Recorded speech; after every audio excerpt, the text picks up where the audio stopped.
Well, we're continuing our weekly segment called A Place We Call Home. And this week we're on the island of Bird Key, right along Sarasota Bay. And that's where meteorologist John Scalzi joins us this afternoon with a look at our weather and a little bit of history about Bird Key. John? Absolutely, Scott. You know, Bird Key is absolutely instrumental to the face of what Sarasota has become. And in fact, to a large degree, how building developed across the entire Florida peninsula. It's a beautiful day out here. I've got my sunscreen on, obviously. I'm going to wear my shades, too, to protect my eyes from the glaring sun. Fascinating place, Bird Key, its history. You learn more about it, the more interesting it becomes. You know, it was originally one mansion on a small little island. Let's look at some pictures. Go to the boards, if you would. A small little island surrounded by grass flats.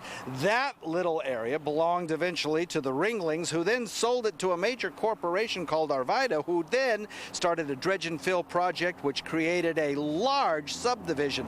They were selling units at the time and giving away craft boats and Cadillac cars to folks who would come down and purchase. It was marketed for the kind of upper scale real estate investors and people who wanted to live the life of paradise here in Sarasota.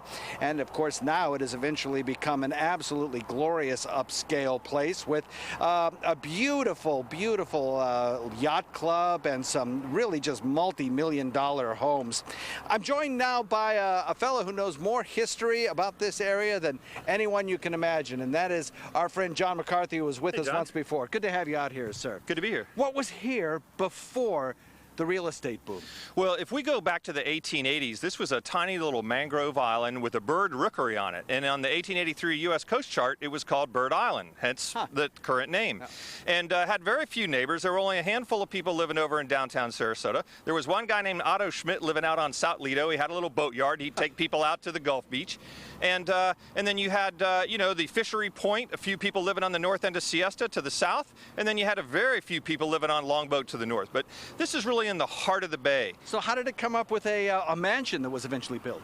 Well, that occurred because of Otto Schmidt took a woman named Davy Lindsay from Cincinnati, Ohio. She was a tourist. She came out here with 6 of her friends and just fell in love with the island. So she told her husband about it, and he bought the island for her, started building the mansion in 1911. And then she never got to live in it, right? Soon it became a Ringling property. That's right. She actually passed away in 1913, just as the house was being completed.